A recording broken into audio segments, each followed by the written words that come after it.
ډیرو عزتمنو مشرانو او د جلسې ټولو شرکاو، الحمدلله چې د موږ مشران د دین او د شعور خاوندان موږ ته د دین په رڼا کې تربیه راکوي. محترمو مسلمانانو، یو قابلیت ده، یو قبولیت ده. قابلیت په انسانانو کې د زده کړو په واسطه باندې راځي، په محنتونو او تکلیفونو باندې راځي. خدا چې دغه انسانان بیا د الله په نزد قبول کیږي په څه شي باندې، او د دې په خدماتو کې الله اثر په څه پیدا کوي، د دې سره د الله تعالی نصرت په څه وجه شریکیږي، دا یو ځان ته خبره ده. چونکه اسلامی نظام د اسلام نمائندګي کوي، موږ د خپل ورونو ته خصوصا محصلینو ته او د دې استادانو ته دا خیال فکر ورکوو چې موږ تاسو د نجات لار، د کامیابی لار، د مشکلاتو د حل لار، د موږ تاسو ستونزې نشي حل کولای، چې ترڅو د الله تعالی نصرت نه وي را سره، د الله تعالی رحمت شامل حال نه وي، موږ په یو قدم کې مخته نشو تلای. څومره په مختګ چې مو کړی، د ټولې دنیا په مقابل کې مو چې کړی، موږ نه ده کړی. دا د الله تعالی په نصرت موږ سره دغه مقام ته رسېدلی یو، د الله په نصرت موږ دغه ویاړ ګټلی ده. نن افغانستان خلک د مشکلاتو سره مخ دي، واقعات خبره ده، ځکه ډېر وخت کړېدلی دي. خو د دغه ټولو مشکلاتو نه د رایستلو حل الله په یو آیات مبارکه کې ذکر کوي چې مشکلاتو نه به په څه راوځي، او دا چې خلک د تنګسیاو شکایت کوي، د رزق د کمزوري شکایت کوي، د رزق اسباب په څه پیدا کیږي، الله په دغه یو آیات کې دغه راهنمایي موږ ته کوي. ومن یتق الله، څوک چې د الله نه وویریږي، د خدای پاک د حکم فرمانبردار شي، د الله تعالی په دین باندې عامل شي، بیا رب کریم د دغه انسانانو سره د خپل رحم دا معامله کوي چې دغه انسانان د مشکلاتو نه راباسي، خدای پاک مخرج ورته پیدا کوي، او بیا رزق د هغه لوري نه ورکوي چې اچا په خیال او ګمان هم نه وي. خدای چې رب کریم د موږ سره نصرت کوي، په تقوا یې کوي. تقوا د څه شي نوم ده؟ د الله ویره. دا د الله ویره په څه شي پیدا کیږي؟ دا د انسان سره هلته پیدا کیږي چې په زړه کې اخلاص پیدا شي. نو یو حدیث مبارک بیانوم، هغه حدیث چې امام نووي رحمه الله وی د ټول دین خلاص دا یو حدیث ده. که په دا یو حدیث مبارک باندې عمل وشي، نو په ټول دین باندې عمل ده. حضرت پیغمبر صلی الله علیه وسلم فرمایي: الدين النصيحة. قلنا لمن يا رسول الله صلى الله عليه وسلم؟ قال لله ولكتابه ولرسوله ولأئمة المسلمين وعامتهم، أو كما قال عليه الصلاة والسلام. دين فقط فقط د مبالغه په شکل، دین فقط فقط د اخلاص نوم ده. دا چې پیغمبر علیه السلام ویل چې دین فقط د اخلاص نوم ده، صحابه مبارکینو پوښتنه وکړه د چا سره اخلاص ده؟ حضرت پیغمبر علیه السلام ورته فرمایي د الله تعالی سره اخلاص، د قرآن عظیم شان سره اخلاص، د رسول الله سره اخلاص، د ائمه سره اخلاص، او د عام مسلمانانو سره اخلاص. اول دین د اخلاص نوم د الله تعالی سره، که صرف د حدیث مبارک په دغه جمله عمل وشي، نو هم په ټول دین باندې عمل ده. دغه یو جمله بس کافی ده. د الله تعالی سره اخلاص د څه شي عبارت ده؟ مختصر درته ذکر کوم. د الله تعالی سره اخلاص دا ده چې د رب کریم د ذات او صفاتو په متعلق ته هغه عقیده ولري چې د کوم عقیدې بیان موږ ته رسول الله صلی الله علیه وسلم کړی، د د هدایات موافق، د د ارشادات موافق، د د ذات او د د صفاتو په شان کې عقیده ولري، او ورسره د شرک نه که شرک فی ذات ده، که شرک فی صفات ده، که شرک فی الافعال ده، که شرک فی التشریع ده، د ټولو اقسامو د شرک نه ځان وساتي. ورسره اخلاص د الله تعالی سره دا ده چې د رب کریم ټول اوامر چې موږ ته د چې امرونه کړي په اختیار او په مینه په هغو باندې عمل وکړي. او اخلاص د الله تعالی سره دا ده چې د څومره شیانو نه موږ منې کړي یو د هغو شیانو نه په خپل اختیار د بل په زور نه، په خپل اختیار او په خپل محبت په خپل مینه باندې د هغو ګناهو نه ځان وساتو. د الله تعالی سره اخلاص دا ده چې د رب کریم د ټولو احساناتو د ټولو انعاماتو احساس را سره په هغه اقرار وکړو چې ما ته علم الله را کړی، ما ته قدرت الله را کړی، ما ته عزت الله را کړی، ما ته اولاد الله را کړی، ما ته دنیایي او اخروي ګټې چې را رسوي دا ټول الله تعالی کوي. د ده د احساناتو باندې اقرار او ورسره د ده د احساناتو د ده د انعاماتو په مقابل کې د هغو دپاره شاکر واوسېږي، د خدای پاک د نعمتو شکرګزاره شي، د هغه د احساناتو شکرګزاره شي. او د الله تعالی سره اخلاص دا ده چې د الله تعالی د دوستانو سره محبت وکړي. د الله تعالی سره اخلاص دا ده چې د الله تعالی د دښمنانو سره دښمني وکړي. دا چې د الله تعالی په ذات عقیده جوړه شوه، په صفاتو جوړه شوه، ټول اوامر د الله په اختیار او په مینه ومني، د ټولو ګناهو نه ځان وساتي، د الله د دوستانو سره محبت وکړي، د الله د دښمنانو سره دښمني وکړي، د الله د ټولو نعمتو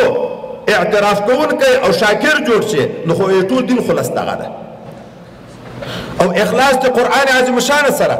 هغه دا ده چې په قرآن باندې ایمان راوړي چې دا د الله کلام ده، څه چې پکې دي دا ټول حق دي. د قرآن عظیم شان الفاظ ده کې، د قرآن عظیم شان معناز ده کې، د قرآن عظیم شان په احکام عمل وکړي، د قرآن عظیم شان په وعد او وعید تصدیق وکړي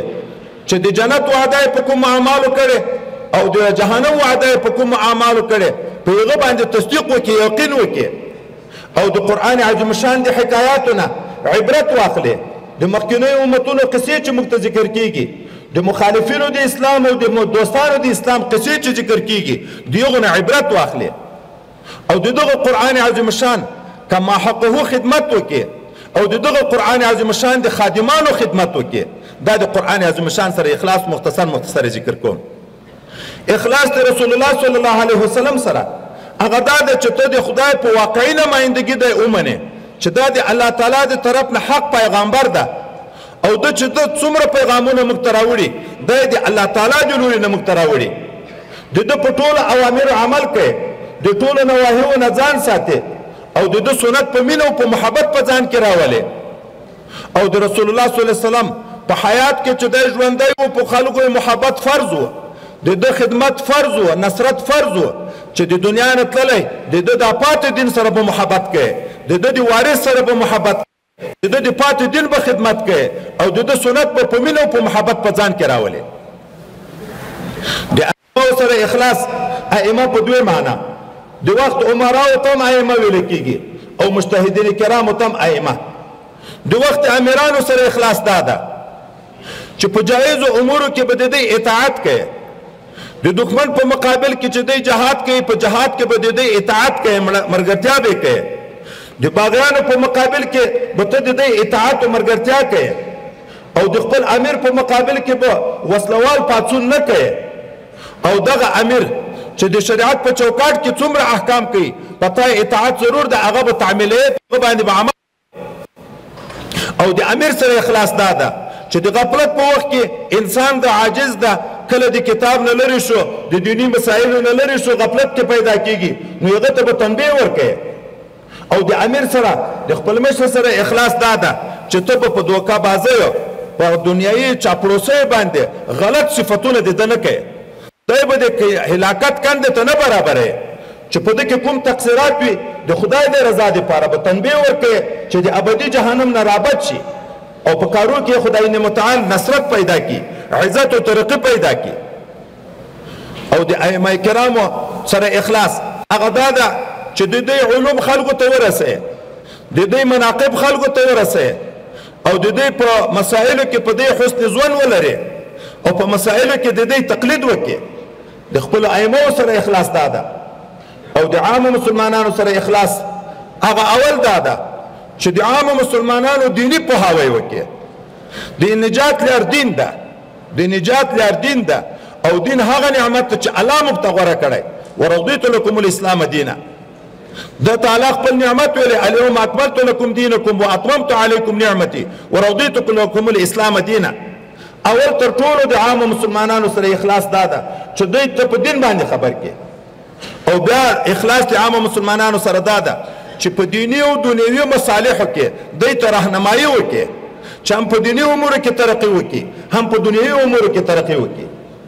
او د عامو مسلمانانو سره اخلاص داده چې دوی ته به هغه څه خوښوي چې کوم د ځان دپاره خوښوي نن موږ ورونه دغه عصري علوم چې حاصلوي خصوصا دغو ته التماس کوم دا چې په مخکې دورو کې دلته هر څوک وو هر څه یې کړه یغو خپل نظریه سره اخلاص وو خپل ونې په موږ ومنه خپله په موږ واغوسته خپله ږیره چې خیله په موږ یې ږیره ورخیله سر چې د انګریزانو په شکل جوړو په موږ د انګریزانو په شکل سر جوړ کو خوی او عادت د یغو په موږ کې جوړ کو نن هم داسې استادان شته چې موږ هیئتین کوو استاد د پانتون استاد د لیسې استاد د مکتب خپل لمونځ نه کوي خپل په دین نه ده خبر او شاګرد ته به نو هغه څه راهنمایي وکړي نن اسلامي نظام ده د خیرخواهۍ په بنیاد ویایو والله العظیم لکه حضرت جریر چې قسم کوي چې والله العظیم زه ناصح یم د تاسو لپاره زه قسم کوم چې والله العظیم دا خبره زه په اخلاص کوم والله که په دغه خیلو ګیرو موږ کامیاب شو والله که موږ د شریعت په خلاف کې چې لمونځونه نه کوو که کامیاب شو که په مادیاتو او په عصري علومو په دغه ترقیو باندې موږ کامیابه کېدی هغه خلک چې د دنیا د ټکنالوژۍ کلیانې چابیانې د دوی په لاس کې دي هغه چې هوا او مځکه ټول د دوی په اختیار کې د دوی په اسبابو باندې بنا ده خو هغه به کامیاب شوي وو خو دا چې یو څو مسلمانان د سمې عقیدې خاوندان د اخلاص خاوندان چې د الله سره مخلص وو د قرآن سره مخلص وو د رسول الله سره مخلص وو د خپل مذهب سره مخلص وو د عامو مسلمانانو سره مخلص وو خدای پاک د یغو په ستړیو په تکلیفو باندې مسلمانان د دغه مشکل نه راویسته ومن یتق الله یجعل له مخرجا او د رزق دروازې راخلاص شوې دغه معادن اوس پیدا شو دا چې مځکه پیدا ده دا معادن پکې وو چې مځکه پیدا ده د هغه وخت نه دا معادن پکې اوس نوې نه دي پیدا شوي دا چې استخراج اوس شروع شو دا د الله نصرت ته د غریب خلکو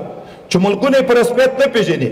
ملکونه ښه تعامل نه کوي د دغه غریب عوامو د رزق د پراخۍ دپاره خدای پاک معادن را شروع کړه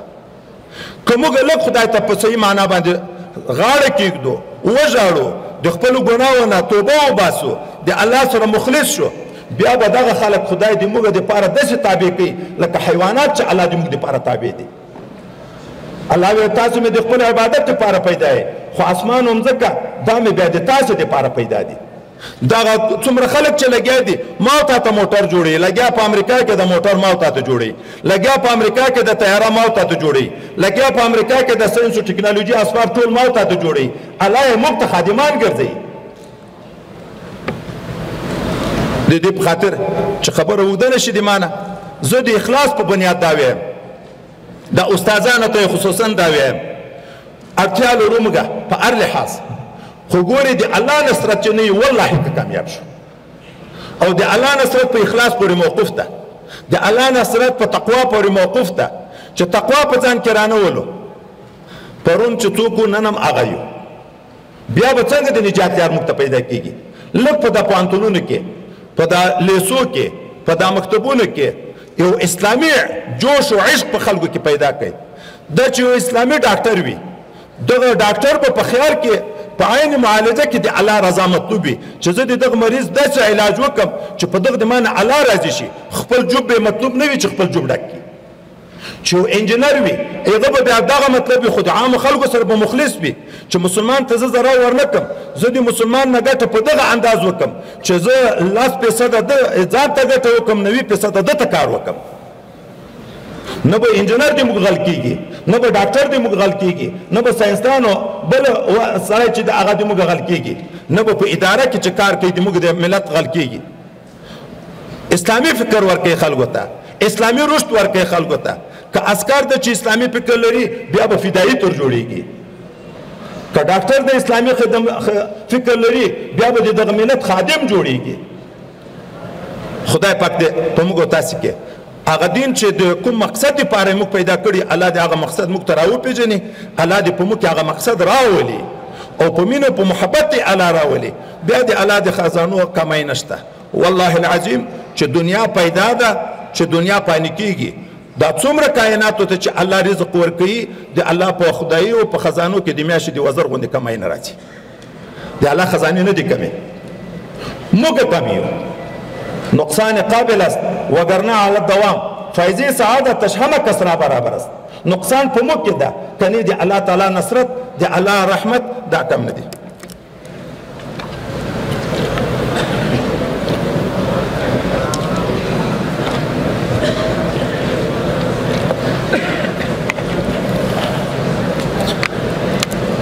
د دې لپاره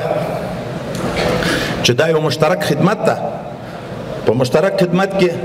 مخکې مې وخت کې مثال ورکړو چې په دغه تالار کې خښت هم لګېدلی سیمټ هم لګېدلی سیخ هم لګېدلی بلفون هم لګېدلی دي ډېرو شیانو نه دا شیانو موږ ته په کار راغلي بیا موږ ګټه ته راخلو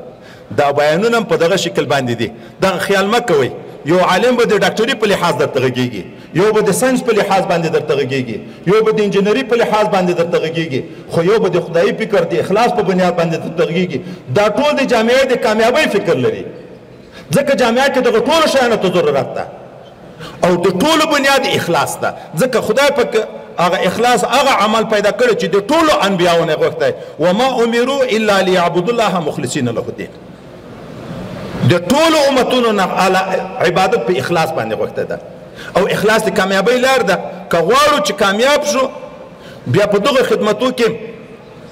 موږ ملګري دي موږ شاګردان دي د عصري علوم هم نه دي کړي د وزیر صاحب معلومات په لري اوس د طیارو پایلوټان شو عصري علوم یې نه دي کړي چې د دې په لحاظ باندې چې چا انګلیش نه وي ویلی دا خو بیخي محاله خبره ده چې هغه د پایلټ شي خو دا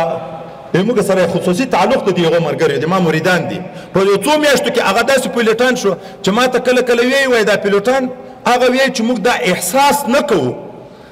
احساس نه کوو چې دا نوي شاګردان دي موږ ته داسې خیال کېږي چې دا زاړه استادان دي موږ سره ناست چې دا تیاري چلی خو اخلاص ده په اخلاص باندې خدای پاک د نصرت لار خلاصېږي په انګلیش باندې نه خلاصېږي او انګلیش ژبه د ضرورت ده ژبې د زده کړه شوه دي حضرت زید وایي چې نبی علیه السلام ته به چا خطونه په یهودي ژبه باندې سوریاني ژبه رالیږل بیا به دلته یهودیانو ترجماني کوله په هغو اعتماد نه و وایي ما ته نبی علیه السلام چې دا ژبه زده کړه عبراني سوریاني په 15 شپو کې مې زده کړه دغه نه بعد به بیا نبی علیه السلام ته کتابت چې چاته به خط لیږو ما به په دغه ژبه لیږو که د بل چا د طرف نه به خط راتلو ما به ترجماني ورته کوله دا ژبې دي علم نه علم دین ده ژبې زده کول ضرورت ده هره ژبه کې باید موږ ماهر شو نن سبا چې د هر چی فارموله ګوري په انګلیش باندې لیکلې ده که پرځې د شیانو ګوري په انګلیش باندې لیکلې دي ضرورت ده حاصل کوي خو په اخلاص دا یو خبره کوم نور خبر بس کوم وای کومې کارخانې والا چې کارتوس جوړوي کارتوس هغه په جوړولو کې دا نیت وکړي چې په دغه کارتوس د کافر سره مقابله وشي کوم تجار چې دغه کارتوس اخلي په دغه نیت اخلي چې دغه د کافر په مقابل کې استعمال شي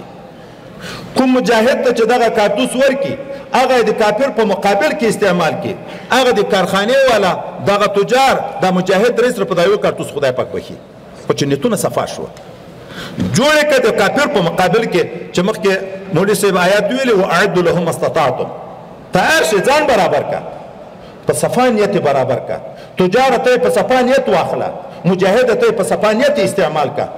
ټول به سره شریک الله جنت قیمت نه غواړي وای بهانه می طلبات بانه می طلبات الله جنت اسی و بانه غواړي خدای پاک دې موږ ته د جنت حصول د جنت دخول د الله د رضا د الله د دیدار خپل باندې راته نصیب کی واخر دعوانا ان الحمد لله رب العالمين